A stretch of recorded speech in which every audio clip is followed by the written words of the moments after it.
महाराष्ट्र के पूर्व गृह मंत्री अनिल देशमुख के वसूली कांड में छानबीन कर रही एजेंसी ईडी के द्वारा अनिल देशमुख के 2 बड़े सहयोगियों के ऊपर एक बड़ी कार्रवाई की गई है। जैसा कि आप सबको पता है कि कुछ दिन पहले ही अनिल देशमुख के 2 बड़े सहयोगी जो कि असिस्टेंट थे अनिल देशमुख के, उनको गिरफ्तार किया गया था। एक तो कुंदन शिंदे, दूसरा जो था वो संजीव पांडे। इन दोनों लोगों को ईडी की तरफ से गिरफ्तार किया गया था, जहां पर इनको कोर्ट में पेश किया गया और कोर्ट ने इनको 5 जुलाई तक इनको कस्टडी में भेज दिया था, वो भी ईडी की कस्टडी में, जहां से ईडी लगातार इनसे पूछताछ कर रही थी। और ईडी ने अभी ये भी कंफर्म किया है कि जहां से इन्होंने कई बड़े खुलासे किए हैं वो भी अनिल देशमुख के खिलाफ, जिसके बाद ही अनिल देशमुख को समन किया गया और अनिल देशमुख को पूछताछ के लिए बुलाया गया था। लेकिन अनिल देशमुख वहां पर पहुंचे नहीं। ईडी चाहती थी कि इन तीनों लोगों को आमने सामने बैठा के इनसे पूछताछ किया जाए और जो भी सच्चाई है वो पब्लिक के सामने लिया जाए। लेकिन जो अनिल देशमुख है वो ईडी ऑफिस पहुंचे नहीं और जो इन कुंदन शिंदे और संजीव पांडे का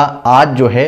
जो कस्टडी जो है कल ही खत्म हो गई थी, मतलब 5 जुलाई को ही खत्म हो गई थी, जिसके बाद आज इनको फिर से कोर्ट में पेश किया गया। और जहां पे इन दोनों लोगों के वकील ने पूरी कोशिश की कि इन दोनों लोगों को जमानत दे दी जाए, यानी कि कुंदन को और संजीव को दोनों को जमानत मिल जाए, इसकी पूरी भरपूर कोशिश की गई थी इनके वकीलों के द्वारा। लेकिन वहीं ईडी के द्वारा रिक्वेस्ट किया गया कि इनके द्वारा कई बड़े खुलासे किए गए हैं, उसके बावजूद भी इनसे कई चीज़ें और भी निकलवानी है, जो कि अभी हमें उसके लिए काफ़ी ज़्यादा टाइम चाहिए। तो इस पर जो है कोर्ट के द्वारा बड़ा फैसला लेते हुए कोर्ट के जो जज हैं उनके द्वारा सीधा 20 जुलाई तक की डेट जो है दे दी गई है, यानी कि 20 जुलाई तक अब ये दोनों लोग ईडी की कस्टडी में रहेंगे और ईडी जो है 20 जुलाई तक इनसे लगातार पूछताछ कर सकती है और इनसे जो भी अगर इनको कुछ पता है तो वो सारा का सारा सच्चाई जो है 20 जुलाई तक ईडी अपने पास में निकाल लेगी किसी भी तरीके से।